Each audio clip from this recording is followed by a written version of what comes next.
Hello everyone, now we will have our sixth lecture about again international business and what we'll look at foreign direct investment. So let's quickly see what our learning objectives. First one, understand the concept of foreign direct investment, which is also called FDI. Identify the reasons for FDI, search and identify the patterns of FDI, and describe the benefits and cost of FDI for the home and host nation. So let's start with a video which summarizes all the FDI concept, then we will have in-depth exploration of the topic. Apex Brazil presents Foreign Direct Investment. Brazil is the largest recipient of foreign direct investment in Latin America. But do you know what foreign direct investment is? It is the long-term investment in a foreign country. Robert works in a multinational company that produces microchips for smartphones. The firm is based in Europe with factories in Asia and the United States, from where their products are exported to Brazil. Robert is responsible for the opening of subsidiaries to expand the company's global presence. Apex Brazil detected that Robert's company has technologies that would help the development of the Brazilian productive chain in the electronics industry. Apex Brazil contacted him to present investment opportunities in Brazil and the incentives that are available to facilitate the company's production in the country. Like the company where Robert works, several other foreign companies find in Brazil excellent opportunities for investment in sectors such as energy, infrastructure, automotive, medical equipment, semiconductors and biotechnology, among others. Companies also find a favorable business environment for investment with a growing consumer market, abundant natural resources, skilled workforce, a stable democracy, and legal environment. Robert understands this potential and is currently evaluating the best way to invest in Brazil. Some options are considered for the country: the construction of a new industrial plant, the merger or acquisition of a company already operating in Brazil, or a partnership with a local company to offer their products and services in the Brazilian market. Robert decides to visit the country. Apex Brazil offers free support to build relationships with governments, organizations, and companies in all regions of the country. Investors then gain a clearer view of the market, available infrastructure, potential partners, costs, taxations, labor availability, logistics, and compliance to Brazilian norms and regulations. In addition, they have the chance to negotiate incentives and a strategic location for the plant. After Robert's trip to the country, the company decided to invest. Good for them and for Brazil. Foreign direct investment brings new technologies, improves the trade flow and the infrastructure, takes the country to global value chains, generates employment and taxes, and stimulates workforce qualification, helping Brazil to grow. Apex Brazil, promoting investments for Brazil's growth. So as we also saw the video and highlighted the benefits and the reasons of FDI, let's start the topic.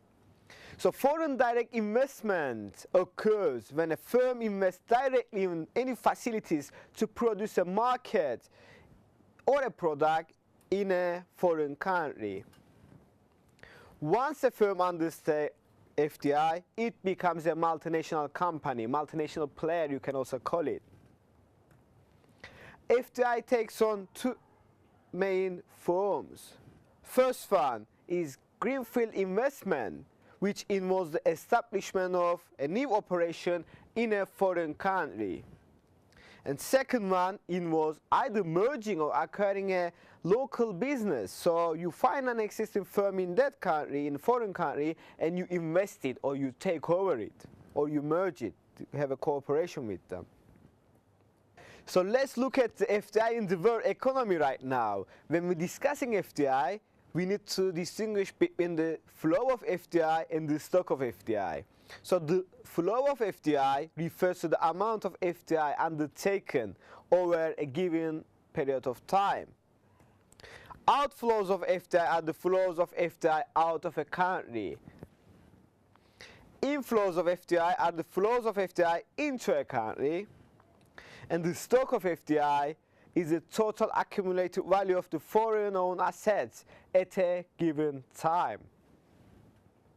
Both flow and stock of FDI have increased over the last 30 years. Most of FDI is still targeted toward developed nations.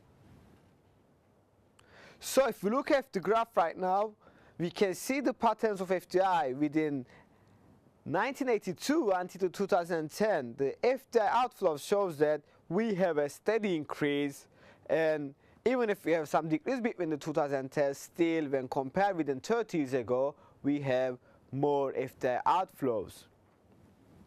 And if we check out the inflows by region between the 1995 and 2010, we can see that there is increase within the developing nations. So these countries start to have FDI when compared 15 years ago. So what are the patterns of foreign direct investment?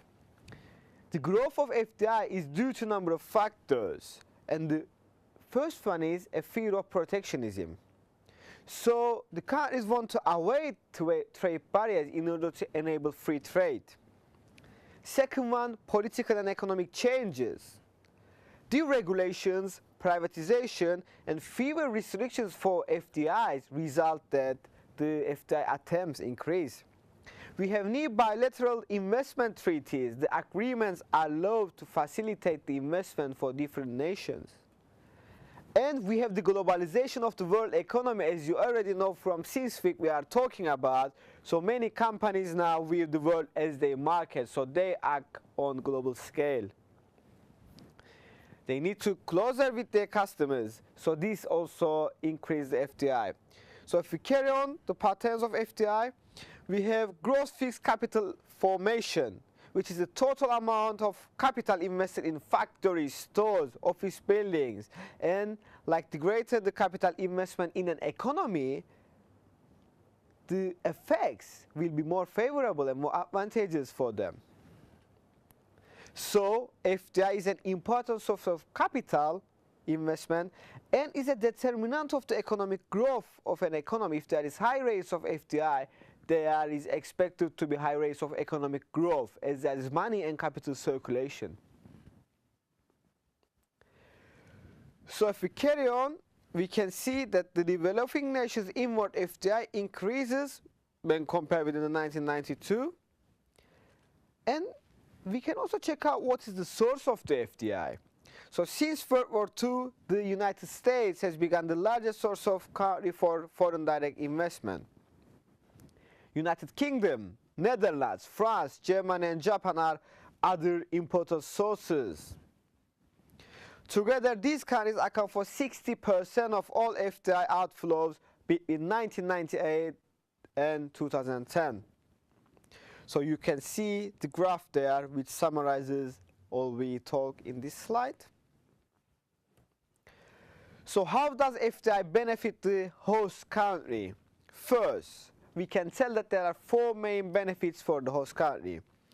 We have resource transfer effects. So FDI brings capital, technology, and management resources who can manage the business which is invested in that country. Employment effects. The business, the FDI, probably will employ some local citizens, which will create job opportunities. Balance of payments effect. So FDI can help a country to achieve current account surplus because the products will be produced on that country and will be exported. And also we have effect on competition and economic growth by means of the greenfield investments increase the level of competition because the new companies will come in. The other competitors will try to improve the quality to compete with them. So they will decrease their prices and improving the welfare of consumers because productivity will increase. They will be in a competition. Innovation will be important aspects, and also it will result in economic growth. So what are the costs to the host country? Inward FDI has three main costs. First one is adverse effects of FDI on competition within the host nation. So subsidiaries of foreign multinationals may have greater economic power than the local firms. Also, there is negative effect of balance of payments when a foreign subsidiary imports substantial number of inputs from abroad. So rather than buying local, they can import the resources from other country. So there starts to be a debit on current account of the host country. And some argue that there may be loss of national sovereignty and autonomy on decisions that affect host country, which will be made by foreign patent as has no real commitment to host country and over which the host country's government has no real control. So sometimes the multinationals become more powerful than the governments, and this is a negative effect. Okay, how a home country can benefit from the FDI? First one, the effect on the capital account on home countries. So in a way, the balance of payments from inward flow of foreign FDI. The employment effects arise from outward FDI. So when there is an FDI, the employment opportunities which will be created. And also as the new managers, new technology will comes in, there will be skills, and these skills will be learned by the local citizens. And these skills can be transferred back to the home country when they learn it for FDI opportunities.